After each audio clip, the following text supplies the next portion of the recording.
You're listening to Shoe In, covering the ins and outs of all things footwear, from sneakers to heels, loafers to slippers, and every type of shoe in between. Brought to you by the FDRA, the Footwear Industries Association focused on retail, trade, politics, and fashion, helping create and enhance conversations on all things footwear. And now your footwear insiders, Matt Priest and Andy Holt. Hey, Matt. Andy, what's up, man? Back again at the FN platform here in Yeah, I Vegas. love this. Yeah, I love being here. The coolest thing about kind of walking the floor is you get to interact with people from all over the world. Yep. And some of the most interesting stories about how they created their brand or where they're designing shoes is different from where they're making shoes, is different from where they're selling shoes. It's like a footwear Epcot Center. Exactly. And so it's always good to talk to people about what they're doing and why they're doing it and how they're doing it to kind of spread kind of best practices around. And we've got one such brand here today that we're going to dissect. We are going to dissect, and we've dissected them a little bit before because Blackstone has been on our program before. Jasmine has interviewed Blackstone from the show floor 2 or 3 times. Yep, my favorite. Your favorite. But to have the CEO from the Netherlands Dick de Bruijn, who is the CEO of Blackstone, on our program in the flesh is a special treat for us. Welcome. Because we are fans of the brand. We wear the brand quite often, and we are always complimented when we wear them. So thank you for coming on Shoe In. We're excited to have you on. Thank you for having me on, and thank you for wearing my shoes. Yeah, of course. That's we a love great it. honor to me. So for us, one of the things that we do, Dick, is that we want to know your shoe story, right? So we want to dig into the beginnings of Blackstone, where it came from, how did it start, and kind of then we'll take it from there if that works for you.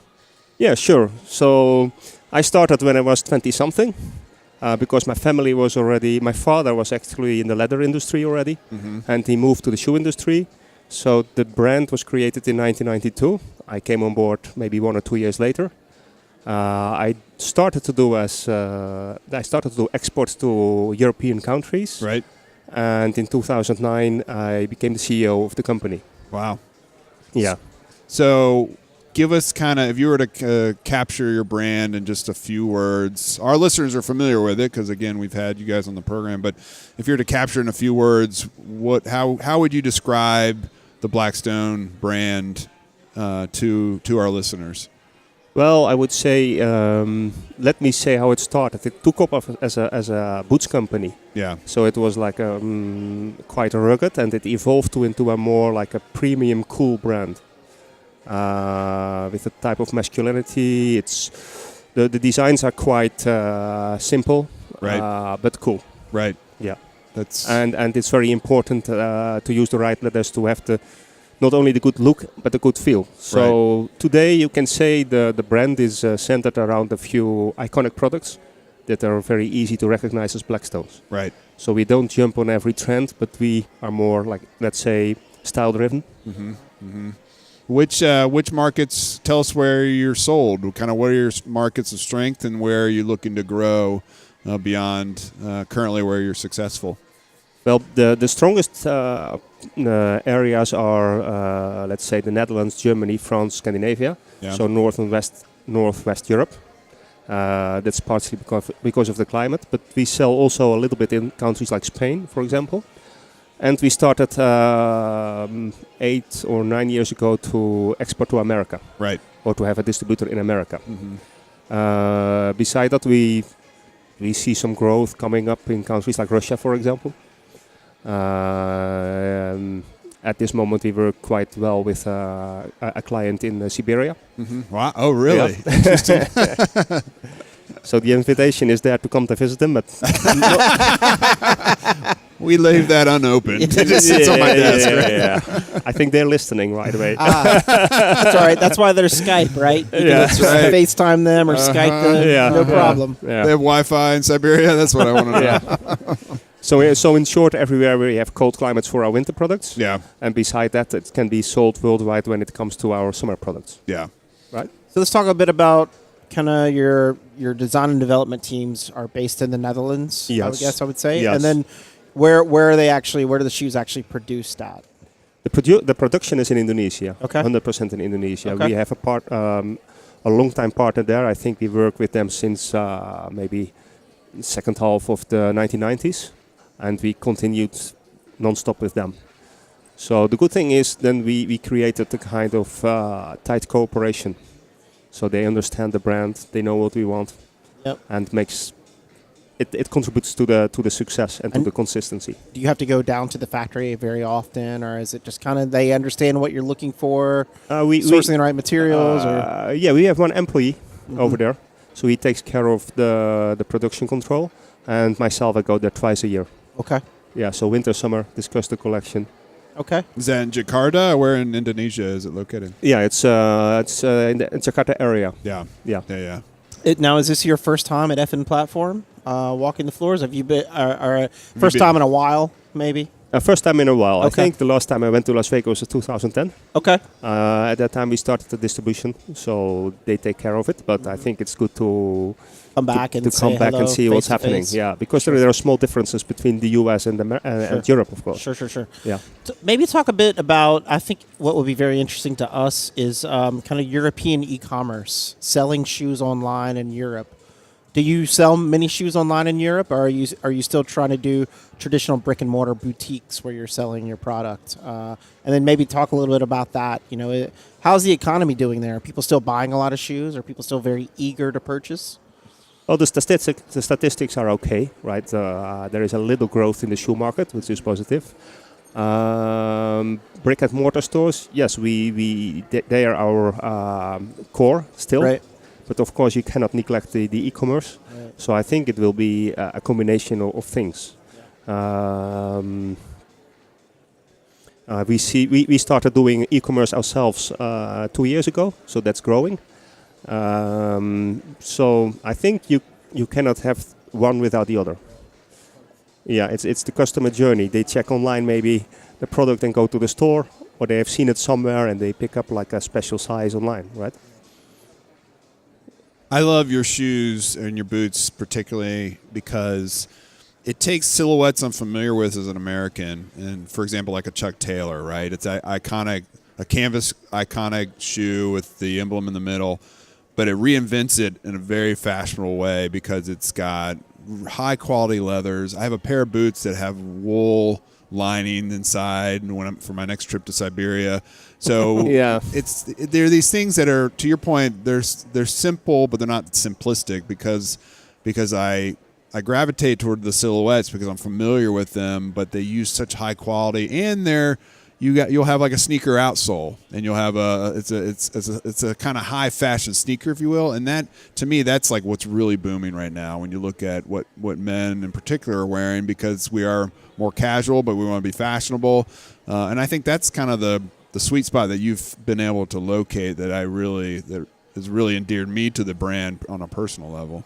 Yeah, that's true. It's the product you're talking about. I think we brought it to the market in 2010. Yeah. And it's still our top seller. Yeah. So, you're completely right about it. Yeah. So we found this little niche that is not a sneaker, it's not a boot, but right. It's just a cool shoe. It's kind of a great sneaker shoe. Boot. Yeah. How do you one of the things that we've seen in the U.S. marketplace and probably elsewhere is the rise of knit, right? The knit upper. It is. Yes. Yeah. The technology makes it less labor intensive, and it's lightweight, but there seems to be a really, particularly in the U.S. market, of just a high prevalence or reliance on it right now. Our imports are way up. But how does a company like Blackstone navigate the prevalence of knit, and what is our expectation that at some point it can't continue to kind of ride this knit trend? At some point, people are going to be tired of the knit silhouette and want to go back to really high quality craftsmanship and leathers and other items. How have you navigated the knit craze? The knit craze, it's a typical product that we did not do yet. Yeah. We want to do it when we find a way to integrate it into the brand. Right. So that it has the credibility that we have and doesn't harm the brand.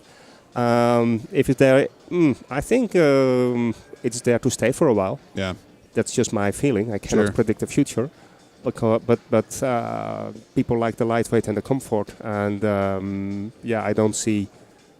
Of course, one day they will be maybe bored of it, but maybe there are ways to reinvent it. So yeah, but it's not our core business. Right. Well, and it's really important because there's so many companies that I know that their core business is the leather business, and you'll see even in a booth here, kind of to the side, a couple knit shoes. Oh, well, we feel like we had to get in the knit business. And to be true to yourself and your core competency, just to say, you know what, if we can figure it out, we will, but it's not a priority. I think that's important for people. You can't be all things to everybody. You really can't. Exactly. Because when you do it, you must be able to compete, or at least to have like a proposition that's credible to the consumer, right? If they think, well, okay, this is the Nike knitwear, and they just put the logo Blackstone on it. Right. Well, actually, there's no reason to buy it, right? Right. Yeah. Exactly. That's a good point. What about you've obviously been involved with the brand and the business for many, many years now. What's kind of surprised you or been a big challenge over the last couple of years? When we think of themes in footwear, we think of innovations and technologies, and what has really challenged you guys to innovate process from design development, things like that. What are you seeing out there that's really like, wow, we've got to get to that point, or this is a real challenge to us today? It could be anything you think of, but we're always interested in folks like yourself who've worked in the industry many, many years and have seen the changes take place. What's the latest trend that you see that you're concerned about or thinking about? Well, it's what we just mentioned. The knitting? The knitting. Yeah. Also the thick, how do you call it? Daddy soles, or what is it? Ugly dad shoes. Ugly dad shoes. She beat me to my trend. Well, you don't mention it. It's okay. If you want to keep the con going, you don't mention that it was mentioned, right? She's too honest for her own good. She's too honest. I'm concerned about that in a different way. Not for the industry, but just in general humanity. The ugly dad shoe? Yeah, if we're headed Jasmine's to honesty? Yeah, We'll if we're heading to Well, that's I was just in the Hong Kong airport, and there's a lot of very nice retailers in the Hong Kong airport, and a lot of ugly dad shoes, and they are expensive and they're ugly, and I can't dig it. Gucci just released like Yeah. a pair of like $1,600 ones. Oh my goodness gracious! Where So you, that was a bit of surprise. Yeah. that it to came all back, of us. Back to the original question, right? that it came back in my lifetime. Yeah, there you go. That's the thing, right? If you just hang on to your grandfather's clothes, long enough, your grandmother, they always come back in style. Yeah. Where are you guys located in the Netherlands? The head office the office is in Gouda. Okay. Gouda. And where is that in relation to? It's close to Rotterdam, Okay. Yeah. Right near Nice. the port. close to the port. Yeah. Nice. Half an hour, 20 minutes. Yeah, that's great. I was Yeah. in the Netherlands last year. That's right. In Amsterdam and Walvik. And really enjoyed my time there. And the stores are great. I mean, they're like really nice boutique shops. People like to stroll. So how do people do with Blackstones on their bikes? I mean, the Netherlands, they bike everywhere, right? Not a problem at all. Not a problem at all. No, as long as you don't let your lasers loose, because There then they you come go. in the That's chain. right. That's only a mistake an American would make, driving around the windmills. Yeah. Yeah. Sounds like with their fanny pack on and their Very true. the American Yeah. tourists. we Very, love them. very true. So you're based in the Netherlands. This is what I think is a great story, though, because we know Suzanne and we know your U.S. team here, but you're designing the shoes in the Netherlands. Yeah. You're making the shoes in Indonesia. Yep. And you're selling them all over the world. And I think that just goes back to this whole idea of the footwear industry being extremely dynamic, it's cross-cultural. Yep. We live in a world today where people are talking about putting up borders, and here we are talking about all these borders that we break down and all these cultural issues we break down on a product we all love and we're all talking about. Yeah. And that your designers are constantly coming up with new ways to take that same silhouette but add new features to it and add new things to it to engage consumers. And I just think your story is very dynamic and powerful for that very reason. I mean, Yeah. Do you make wood shoes? That's what I wanted. The wooden, the Dutch wood shoes. No, Maybe with a leather silhouette, like a leather upper. we tried, but maybe that's the ugly dad shoe. That's the ugly dad Yeah, shoe exactly. in the Netherlands. it's not part of the success. It's No. not part of the success. No. We sweep No. that aside and act like it Yeah. didn't happen. Yeah. So how do you see your relationships here in the U.S.? Are your channels primarily driven by, boutiques stopping by your booth here, taking a look, small like little outlets, one person owning one store, two stores, buying your shoes? What makes you the most happy, I guess, when you have people coming by your booth? Is it the big people? Is it small people? Or is it people that have been working with you for 10, 15 years as you've grown the brand? What makes you happy when you're in this industry and talking to people and working with people? It doesn't matter if they're big or small. I like when they have the right environment to sell Blackstone, right? To give the right platform where the product can be shown in a way that it's credible to the consumer. I'm happy when independents come and they say, well, we have 100% sellout. Oh, there you go. That makes me happy. Yeah. So, but it can be a department store, can be a boutique. I think roughly it's department store, boutique, and the shoe stores. Yeah. 100% sellout's always good. Yeah. I'm 100% sold out. I That's right. sell out on this show every single time I come home, man. don't I? You do. Anything for Blackstone. That's exactly right. Maybe they should look at the size of the order next time, right? That's right. So where do you guys see Blackstone heading? Do you see further expansion into the U.S.? You want to keep continuing growing here? I mean, do you have plans for mass expansion? Are you constantly looking at your distribution and making sure you keep going back to this idea of making sure it's consistent and true to the consumer? It seems like you want to make sure that when you're selling your shoes to your clients that it's the right fit for what your brand is. It doesn't seem like you're wanting to go out and just sell to everyone out there. It seems like you have a very specific vision. Yeah, exactly. Yeah. So the distribution must be correct. So then the product is displayed in a way that it's credible, and from there we want to grow, right? So if the story is right, we hope to convince people to come on board. Yeah. I think a lot of it too is word of mouth. I mean, you get a quality product, and you sit there and somebody says that style is not. For Blackstone, it's very interesting because I've worn Blackstones and like that. Yep. Where is that from? What is that shoe? It's a little bit different than what we have here and from what they normally see. And you say, actually, this is Blackstone, designed in the Netherlands, produced in Indonesia, and sold here in the U.S. Yeah. I mean, it's a whole whole thing to it. So And then hopefully we will have a bit of luck, because that we need also, right? yeah, of exactly. course. Everybody, brand, right? We Luck's try to always help good. luck. Yeah. Luck is fashionable. Is that right, Jasmine? Yes. All right, let's talk ugly dad shoes, I guess. Well, you did beat me to it because I was very interested to anytime I come around to Blackstone, I always can expect kind of like solid colored leather shoes, but great boots. And I was looking around, and even though I've been seeing dad shoes on the internet and I can see that they're really trendy, I started to see like more and more out there, even like some of the slides that have those heavy platforms on them. And it's interesting that you said that that's something that you incorporate, because you guys do have like, I don't think you're trendy, but you're definitely fashionable. So why want to integrate the platforms in a Blackstone? Like why would you want to do that in the knit versus some of the other trends going around?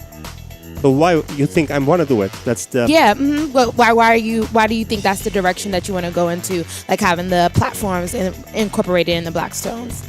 Oh no, but that's not what I'm thinking. Oh no! Oh, I'm sorry. I thought. No, he's trying to avoid it. Staying away. I totally would do see it that. if it fits the brand. So if I find a way to incorporate it, but we didn't find a way yet, right? Okay, because I think you would be able to still keep the heritage of the brand, but just like a chunkier platform than you would normally see on them. But it would still kind of keep the essence of the shoe. So I thought that it was the direction you were going to.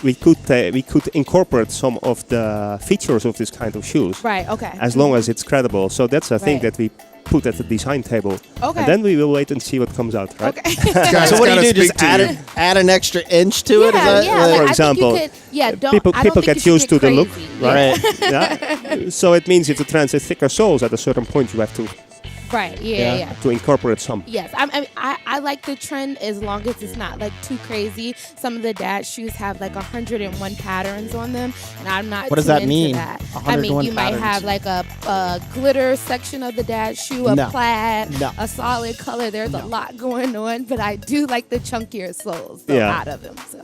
That's just too much. It is too much. That'll give someone a seizure. They're walking around, your shoes start flashing too much. The person has like a medical condition and they're out, right? Yeah, that's a liability. Where's the legal team when they're making that shoe? Furs, flannels on them. No, like, it's a lot being incorporated. No. Well, it goes back to the point. Well, if you like them, I think we should give it a shot to try to incorporate it. Right? Blackstone Not sales. too much. Not too much. Jasmine fired. Great advice, Jasmine. You just killed a brand. No. It does go back to authenticity, right, Dick? It's about staying true, and if it feels right and with the design team in a collaborative way, if something catches on and has sustainability, which I don't think the Ugly Dad shoe is sustainable, then you might consider it. But you've created sustainable, fashionable shoes that's your core, and you're going to stick to it. Yeah, that's what we're doing all the time. Yeah. Yeah. Cool. Congratulations. Yeah. Thank you. My family wears Blackstones. We encourage you guys to go out. You can Google Blackstone Shoes and locate their website. They sell at boutiques across the country. Yeah. They sell at Nordstrom, I do believe. That you can find some at Nordstrom as well. So they got multiple channels. You can go out and take a look, give it a shot. Yeah. When you put the shoes on your feet, you'll be happy. You will be. The Happy quality feet, is unbelievable. right? Exactly. And your friends will ask you, where did you get those? Exactly. Blackstone. And they're always super fashionable. You can't go wrong. Dick, thanks so much for coming on. Thank you for having me. He flew all the way over from Netherlands Just for to be this. on this show. Yeah. We could have done it with Skype, right? Right. But I must say, it was worth it. Excellent. There we go. Folks, this is Shoe and Show. We're covering the ins and outs. We're peeling back all the layers and asking people across the industry what's happening, what they're seeing, best practices so that we can all grow stronger together as an industry. If you have ideas or thoughts on topics or guests, if you want to be a guest, just drop us a note. We're on shoeandshow.com. You can find our entire catalog of 120 plus episodes that we've done from all types of people and all types of topics. You can also hit us up on any kind of social media, especially Facebook and Twitter at Shoe and Show. But in general, we just want to make sure that the industry is talking to each other and bringing these conversations to life for many people who can't make it to these shows. So on behalf of the Shoe and Show team, we want to thank Dick for coming all the way from the Netherlands just for this one episode. And he's about to fly out probably back tonight or the next day. Tomorrow. Yeah. So folks, until next time, Shoe In is out. Shoe In has been brought to you by the FDRA, the Footwear Industries Association focused on retail, trade, politics, and fashion, helping create and enhance conversations on all things footwear. For information about FDRA, visit fdra.org.